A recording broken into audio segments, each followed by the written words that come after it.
کہ صرف ایک شخص کو خریدنے سے یا صرف ایک شخص کے بکنے سے یا صرف ایک شخص کی غداری سے کیسے پورے ملک کو اور نسلوں کو غلام بنایا جا سکتا ہے؟ اس فوج کے سربراہ نے انگریزوں کے ساتھ مل کر کیسے اپنے ہی ملک کو انگریزوں کے قبضے میں دیا؟ میر جعفر اور میر صادق غداری کی ضرب المثل کیوں بنے؟ تاریخ کے ہولناک حقائق ملاحظہ فرمائیے۔ بسم اللہ والصلاۃ علی رسول اللہ وآلہ وسلم۔ السلام علیکم ورحمۃ اللہ وبرکاتہ۔ ایس ایس بخاری آپ سے مخاطب ہوں۔ ہسٹری ان ویو سیریز میں خوش آمدید۔ ناظرین اکرام، ٹھیک 266 سال پہلے 22 جون کی شام بنگال کے محل میں ایک میٹنگ ہوئی تھی۔ یہ میٹنگ محل مالک کے پرسنل بیڈ روم میں ہوئی تھی اور اس میٹنگ میں 3 لوگ موجود تھے، ایک انگریز، محل کا مالک اور اس کا بیٹا۔ انگریز فروانی سے ہندی، فارسی اور بنگالی بول سکتا تھا، لہذا اس نے محل مالک کے سر پر قرآن اور اس کے بیٹے کے سر پر اس کا ہاتھ رکھا اور قسم اٹھوائی کہ وہ وہی کرے گا جو انگریز اسے کہیں گے، اور اگر وہ ایسا کرے گا تو انعام میں اسے طاقت اور حکومت دی جائے گی۔ لیکن میٹنگ کے آخر میں انگریز کے سامنے ایک شرط بھی رکھ دی گئی جو انگریز نے مان لی۔ چونکہ میٹنگ کامیاب ہو گئی تھی، اس لیے اگلے دن انگریزوں نے ایک لڑائی کا فیصلہ کیا، حالانکہ جیتنے کا کوئی چانس نہیں تھا، کیونکہ انگریز بمشکل 3100 تھے، جبکہ ان کا مقابلہ 50,000 کے ساتھ تھا، اور 50,000 بھی ایسے کہ جن کے پاس اتنی بڑی طاقت، کہ جن کے پاس اتنی بڑی بڑی توپیں تھیں کہ انہیں سفید رنگ کے بڑے بڑے 50 بیل کھینچ رہے تھے۔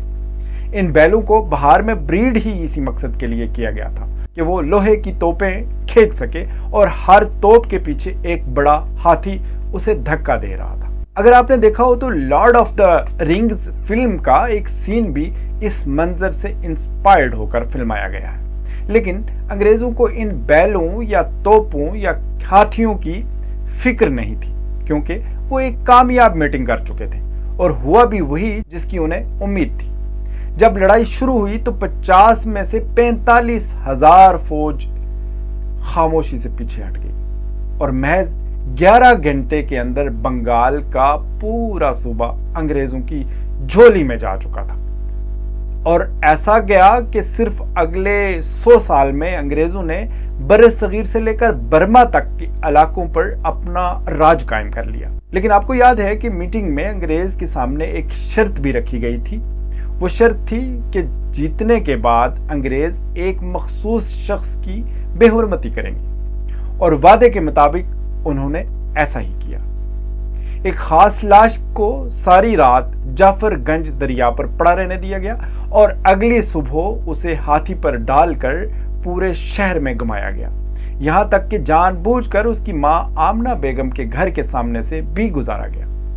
پلاسی کی اس لڑائی میں مرنے والا وہ شخص تھا بنگال کا نواب سراج الدولہ، اور انگریز ولیم ورڈز کے سامنے یہ شرط رکھنے والا تھا بنگال کی فوج کا سربراہ، آرمی چیف، غدار میر جعفر۔ انگریز جیت تو گئے، انہوں نے میر جعفر کو بہت کچھ بھی دیا، یہاں تک کہ پورے کا پورا بنگال دے دیا۔ وہ میٹنگ ایک کامیاب میٹنگ تھی، لیکن یاد رکھیں کہ ہمیشہ کے لیے کچھ بھی نہیں ہوتا۔ ایک دن ایسا آیا کہ میر جعفر بھی ذلیل و رسوا ہو کر مر گیا۔ ایک دن ایسا آیا کہ انگریز بھی ہندوستان سے واپس چلے گئے، لیکن جس محل میں 22 جون کی شام وہ میٹنگ ہوئی تھی، اور جو میٹنگ کرنے والا فرد تھا، آج 266 سال گزرنے کے بعد بھی اس محل کے کھنڈرات اپنی جگہ کھڑے ہیں، اور وہاں سے گزرنے والا ہر شخص نفرت سے ان کھنڈرات کو دیکھ کر انہیں نمک حرام ڈیوڑی کہہ کر بلاتا ہے، اور کھنڈر ہو چکے اس محل کا نام ابد تک نمک حرام ڈیوڑی ہی رہے گا، اور اس انسان پر لوگ غداری کی وجہ سے لعنت بھیجتے رہیں گے۔ یہ ایک فوج کا سربراہ، آرمی چیف کی غداری پورے ملک اور 4 نسلوں کو 200 سال کے لیے غلامی میں دھکیل گئی۔ ناظرین اکرام، کمنٹس میں ضرور اپنی رائے دیجیے، اور اگر ویڈیو اچھی لگے تو چینل کو سبسکرائب اور ویڈیو کو شیئر فرمائیے۔ جزاکم اللہ خیرہ، اپنا خیال رکھیے گا، اللہ نے کے بعد۔